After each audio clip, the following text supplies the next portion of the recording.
எல்லா புகழும் இறைவனுக்கே. இறைவன் கற்றுத்தந்ததை தவிர வேறு எந்த அறிவும் எனக்கு இல்லை.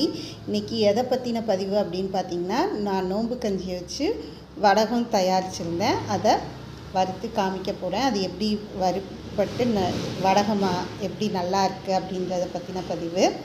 நான் இந்த நோன்பு கஞ்சி வடகத்துக்கு நோன்பு கஞ்சியும் ஜவ்வரிசி பொடியும் சேர்த்து காய்ச்சி வடகமாக ஊற்றி வச்சுருந்தேன்.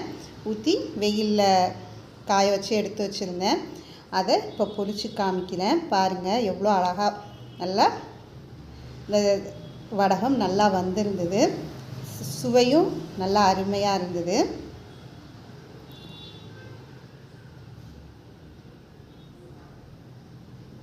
நல்லா பொரிஞ்சும் வந்தது.